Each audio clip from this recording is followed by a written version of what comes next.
आज का जो हमारा टॉपिक है ये काफ़ी ज़्यादा इम्पोर्टेंट टॉपिक है। ये है फंडामेंटल राइट्स। आज हम लोग देखेंगे फंडामेंटल राइट्स को।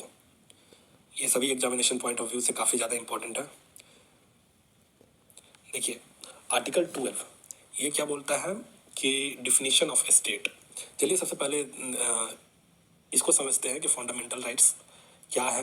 ठीक है, मतलब इंडिया के हर एक नागरिक को राइट्स दिया गया है।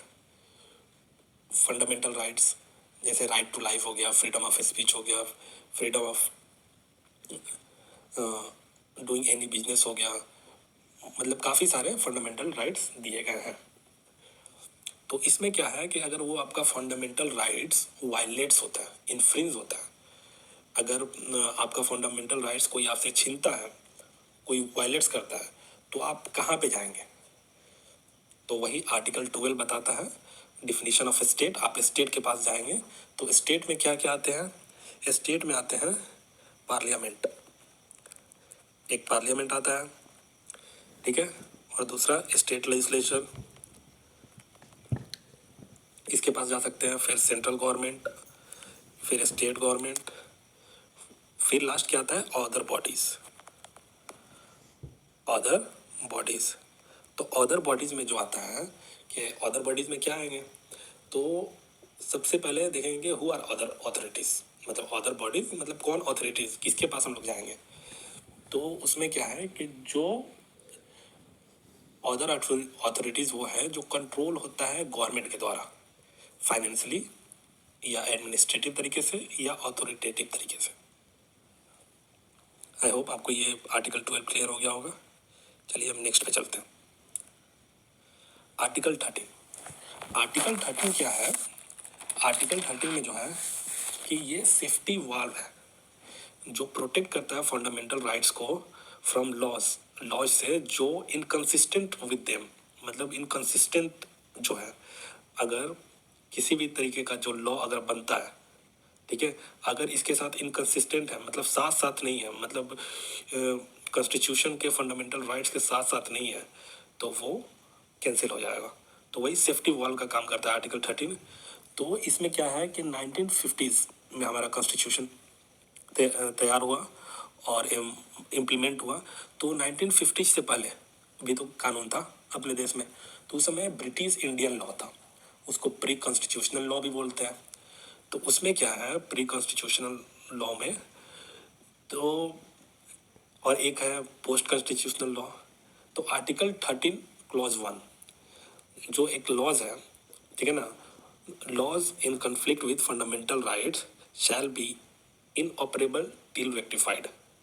तो जो 1950 से पहले जो प्री कॉन्स्टिट्यूशनल लॉ है, जो ब्रिटिश इंडियन का लॉ है, तो ब्रिटिश इंडियन का जो लॉ बना है और 1950s में जो लॉ बना है, तो 1950s वाला जो लॉ तैयार हुआ बन करके, वो ब्रिटिश इंडियन के लॉ से काफ़ी सारा लॉ लिया गया, लेकिन ब्रिटिश इंडियन जो लॉ था वो काफ़ी तरीके से इनइक्वालिटी, जो फंडामेंटल राइट्स को वायलेट करता था, तो वायलेट करता था।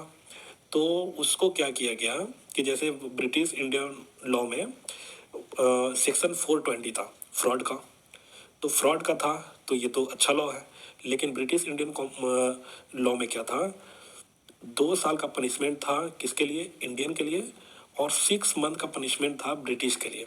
अगर फ्रॉड होता है, किसी तरीके का फ्रॉड होता है, तो सेक्शन 420 में 2 साल के लिए पनिशमेंट होता था इंडियन के लिए, और वही सेम क्राइम के लिए, फ्रॉड के लिए 6 महीने का पनिशमेंट था ब्रिटिश के लिए। तो ये इनइक्वालिटी था, फंडामेंटल राइट्स को वायलेट करता था। तो इसको 6 मंथ को हटा करके 2 साल सबके लिए रख दिया गया कि किसी तरीके का फ्रॉड होता है तो 2 साल का पनिशमेंट सबको मिलेगा। तो इसी को बोला जाता है एक्लिप्स्ड। जैसे मतलब कि जो कानून हमारा बन के तैयार हुआ, जो कॉन्स्टिट्यूशन बन करके तैयार हुआ, तो अगर कोई भी वायलेट करता फंडामेंटल राइट्स को, जो प्री कॉन्स्टिट्यूशनल लॉ जो अडॉप्ट किया गया, ब्रिटिश इंडियन लॉ को अडॉप्ट किया गया, तो वो क्या होगा कि उसको कैंसिल नहीं होगा, वो बैक में चला जाएगा और देखा जाएगा कि जो हमारा फंडामेंटल राइट्स को वायलेट किया कर रहा है उसको, उस लाइन को काट दिया जाएगा। जैसे 420 में क्या किया गया कि 6 महीना पनिशमेंट फॉर ब्रिटिश, इसको काट दिया गया, और 2 साल जो पनिशमेंट था इंडियन के लिए, वहाँ पे इंडियन को हटा करके एवरीवन लगा दिया गया। ठीक है, यहाँ पे एवरीवन कर दिया गया, तो इक्वालिटी हो गया, सबके लिए इक्वल हो गया कानून। तो यही किया गया, ब्रिटिश इंडियन लॉ को सिर्फ रेक्टिफाई करके, सही कर करके फिर उसको साथ साथ कर दिया गया कॉन्स्टिट्यूशन के साथ साथ। और दूसरा क्या है, पोस्ट कॉन्स्टिट्यूशनल लॉ। तो पोस्ट कॉन्स्टिट्यूशनल लॉ में क्या था कि आर्टिकल 13(1) ये था, जो अभी मैंने पिछले स्लाइड पे जो भी बोला है आर्टिकल 31 के लिए था। और ये आर्टिकल 13 क्लॉज 2 के लिए जो है, इसमें क्या है कि जो लॉज जो पार्लियामेंट के द्वारा बनाया जाता है, ठीक है, अगर वो कन्फ्लिक्ट करता है हमारे फंडामेंटल राइट्स के साथ तो वाइड एबनिशियो माना जाएगा। तो वाइड एबनिशियो का मतलब क्या हुआ कि वो उसको कैंसिल माना जाएगा शुरू से ही। तो कैसे, तो जैसे हमारे यहाँ पे लॉ अभी फार्म लॉ पास हुआ था, फार्म लॉ, तो इसके लिए सुप्रीम कोर्ट में बहुत सारा अभी ये काफ़ी सारे मसले चले, इस पर काफ़ी सारा प्रोटेस्ट हुआ। तो इसमें क्या किया गया कि फार्म लॉ को सुप्रीम कोर्ट स्टे लगा दिया। स्टे लगाने के बाद इसमें स्टे लगा दिया और फिर से इसका जुडिशियल रिव्यू करा। तो जब जुडिशियल रिव्यू करा, उसको जांच वगैरह करा, तो ये इसको देखा कि ये कन्फ्लिक्ट कर रहा है फंडामेंटल राइट्स के साथ, तो इसको कैंसिल कर दिया।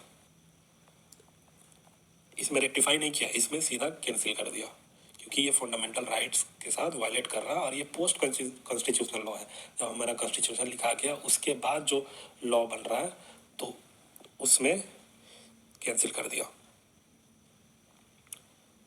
अब आर्टिकल 13 क्लॉज 3 में क्या है, तो आर्टिकल 13 क्लॉज 3 में है, इसमें डिफाइन करता है कि वो लॉ क्या है। तो लॉ क्या है, तो लॉ इंक्लूड्स करता है ऑर्डिनेंस, और दूसरा इंक्लूड क्या करता है, ऑर्डर, रेगुलेशन। मतलब इसमें क्या है पूरा, इसमें है कि लॉ क्या क्या है, ठीक है। तो एक प्रेसिडेंट ऑर्डिनेंस जो लगाता है, ऑर्डिनेंस के थ्रू लॉ लाता है, वो भी लॉ है। ऑर्डर जो अगर कोई अथॉरिटी दे दिया वो भी लॉ है। एक IAS ऑफिसर कोई रूल एंड रेगुलेशन बना दिया वो भी लॉ है। तो कोई भी अगर लॉ फंडामेंटल राइट्स को वायलेट करता है तो वो कैंसिल माना जाएगा, और आप उसके वायलेट्स होने पे आप डायरेक्टली सुप्रीम कोर्ट और हाई कोर्ट जा सकते हैं। आई होप आप सबको ये क्लियर हो गया। Thank you so much guys. Hello guys, I hope you all are doing well. आज का जो हमारा